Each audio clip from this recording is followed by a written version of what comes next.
नमस्कार दोस्तों, आज हम चर्चा करने जा रहे हैं 2023 में रिलीज हुई तमिल थ्रिलर फिल्म की द रोड की। इस कहानी के बारे में विस्तार से समझेंगे कि आखिर क्या हुआ और क्यों हुआ।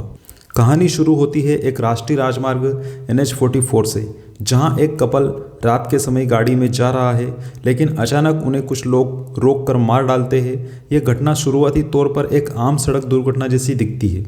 फिल्म का मुख्य पात्र है मीरा, जिसे मशहूर अभिनेत्री त्रिशा कृष्णन ने बहुत ही बखूबी निभाया है। मीरा के परिवार में कुल मिलाकर 3 सदस्य हैं। मीरा जो एक स्वतंत्र पत्रकार है, दूसरा आनंद जो मीरा के पति है, और एक केविन जो मीरा का बेटा है। ये तीनों केविन के बर्थडे पर एक ट्रिप पर जाने का प्लान बनाते, लेकिन मीरा गर्भवती होने के कारण साथ में नहीं जा पाती है और आनंद व केविन अकेले ही निकलते हैं। तभी नेशनल हाईवे पर आनंद और केविन की कार के सामने अचानक से एक अमीर व्यवसायी गंगाधर की गाड़ी आ जाती है, जिससे दोनों की मौके पर ही मौत हो जाती है। उमा जो कि मीरा की दोस्त है, जब इस दर्दनाक हादसे के बारे में मीरा को बताती है तो मीरा इस हादसे को बर्दाश्त नहीं कर पाती है, जिससे वो कोमा में चली जाती है। और कुछ समय बाद जब मीरा होश में आती है तो वह उमा के साथ घटना स्थल पर जाती है, जहां मीरा के सामने दोबारा एक व्यक्ति का कार से एक्सीडेंट होता है। मीरा उस व्यक्ति की मदद करने के लिए किसी को ढूंढती है, तभी वहां से कार और व्यक्ति दोनों अचानक गायब हो जाते हैं, जिसे देखकर मीरा शॉक्ड हो जाती है। और वहीं से मीरा को शक हो जाता है कि यह कोई दुर्घटना नहीं बल्कि कोई जानबूझकर इन घटनाओं को अंजाम दे रहा है। मीरा उसी वक्त नज़दीकी पुलिस स्टेशन में जाती है, इस घटना के बारे में बताती है और पुलिस से रिक्वेस्ट करती है कि वह घटना स्थल पर जाएं और इसकी जांच करें। लेकिन जब पुलिस वहां जाती है तो उन्हें कोई सबूत नहीं मिलता है। तो मीरा खुद इस राज को उजागर करने की कोशिश करती है। वह समझती है कि निश्चित जगह पर बार बार होने वाली दुर्घटनाएं केवल दुर्घटना नहीं बल्कि एक गंभीर साजिश है। इस जाँच में मीरा का साथ देते हैं उमा, जो मीरा की दोस्त है, और एक स्थानीय कांस्टेबल। फिल्म में एक दूसरा पात्र भी है माया का, जो पेशे से एक कॉलेज प्रोफेसर है।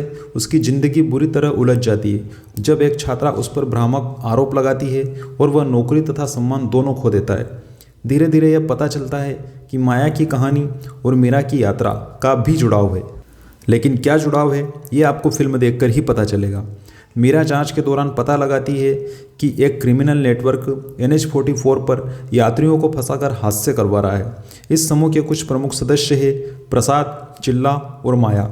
माया की भूमिका कहानी में ज़बरदस्त मोड़ लेती है। मीरा के पास सबूत इकट्ठा होते हैं और वह गिरोह तक पहुंचती है।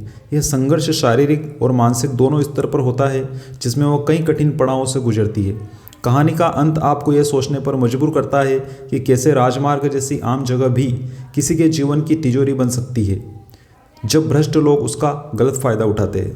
फिल्म एक सड़क दुर्घटना की असलियत पर आधारित है। मुख्य पात्र मीरा अपने परिवार की मौत का राज उजागर करती है।